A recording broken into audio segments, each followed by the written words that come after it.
কে যেন জিজ্ঞেস করলো আমাকে? হ্যাঁ, আমি নুন দিয়ে পান্তা খেয়েছি কিনা? আরে আমি জেলের ছেলে, আমার নিঃশ্বাসে প্রশ্বাসে নুন রয়েছে। স্যার 1 কেজি টমেটোর দাম কত জানেন? বলুন তো, লবণ কত করে কিলো? নুন দিয়ে পান্তা ভাত খেয়েছেন?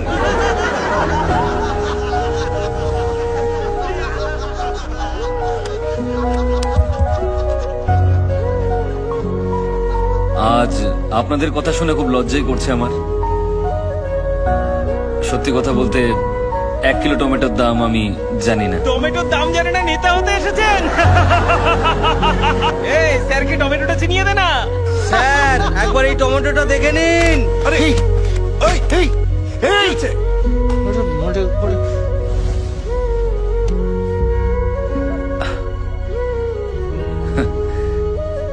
কিন্তু আমি আপনাদেরকে এই টমেটো নিয়ে একটা ক্রাইম স্টোরি শোনাতে পারি।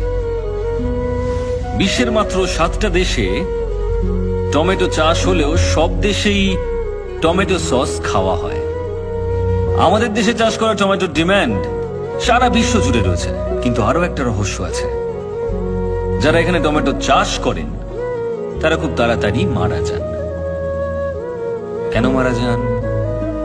কারণ এখানে টমেটো যে পরিমাণে চাষ হয় আর তার যা দাম পাওয়া যায়, তার মধ্যে আকাশ পাতাল তফাৎ অন্যান্য দেশের তুলনায়। ধরুন এখানে এই টমেটো বিক্রি করে আর এই টমেটো বিক্রি করে একই দামে। প্রচুর চাহিদা থাকলেও আমি টমেটো কিনছি শুধু ওর কাছ থেকে, আর বাকি লোকজনদেরকে আমি বলছি যে ওর কাছ থেকে টমেটো কিনবেন না। আর টমেটো কতদিন ভালো থাকে? মাত্র 2 দিন। আমি কিন্তু জানি না কার টমেটো আগে নষ্ট হবে, কিন্তু দুজন বিক্রেতাই সবসময় ভয়ে থাকবে। তখন আমি সেই সস কোম্পানিকে সমস্ত টমেটো বিক্রি করে দেব প্রচুর পরিমাণ লাভ রেখে, যেটা আমি কম দামে কিনেছিলাম।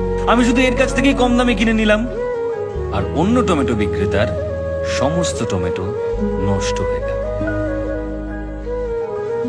পৃথিবীর সমস্ত দেশে লোকজন টমেটো সস দিয়ে খাবার আনন্দ করে খান, কিন্তু আমার দেশের টমেটো বিক্রেতা না খেতে পেয়ে মারা যান।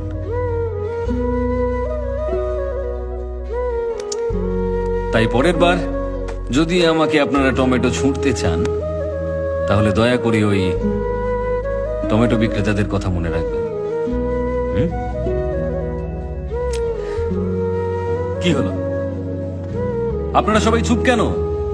কারোর কিছু বলার থাকলে বলতে পারেন। স্যার, আমার একটা প্রশ্ন আছে। হ্যাঁ বলুন না। আমরা কেউ এখানে ভোট দেওয়ার সময় যাই না, জানি যে ওটা জালি ভোট হয়ে যাবে, কিন্তু আপনি একটা ভোটের জন্য এত কিছু কেন করছেন?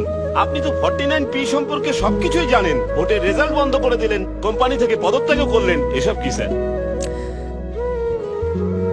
আপনারা আসল কারণটা জানতে চান? রামেশ্বরমে আমার বাড়ি। দারিদ্র্যের মধ্যে একটা ছোট্ট সাধারণ পরিবারে আমি বড় হয়েছিলাম, যার আশেপাশে প্রচুর জেলে পরিবার বসবাস করত। মাছ ধরে জেলেরা সবসময় বেঁচে ফিরত না, আর মৃত জেলেদের পরিবার তিলে তিলে অনাহারে মারা যেত। অভাব এতটাই বেশি ছিল। তারপর একটা ইলেকশন আসে। ইলেকশনের সময় সমস্ত ক্যান্ডিডেটরা আমাদের কাছে আসেন। ভোটের দিন অনেকেই সমুদ্রে চলে যান, আমিও তাদের সঙ্গে গিয়েছিলাম। আমরা যখন সমুদ্রে, সেই সময় নির্বাচন হয়। আমাদের নির্বাচিত ব্যক্তিরা কিন্তু 5 বছর শক্তিশালী হলেও আমরা প্রত্যেকটা মানুষ একদিন ভীষণ শক্তিশালী। যারা যারা ভুল বুঝে সেই সময় সমুদ্রে গিয়েছিল, তারা সবাই ফিরে আসার চেষ্টা করে। আর সেদিন নির্বাচনকে কেন্দ্র করে আমাদের এলাকায় একটা দাঙ্গা তৈরি হয়। আর সেই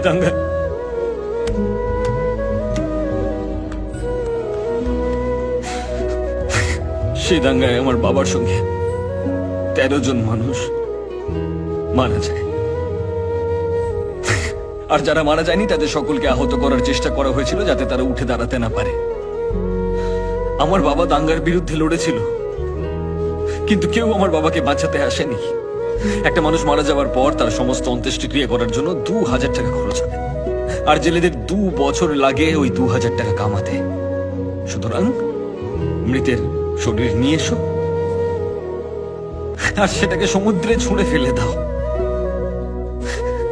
আমার বাবাকেও আমি মারা যাওয়ার পর সমুদ্রে ছুঁড়ে ফেলেছি।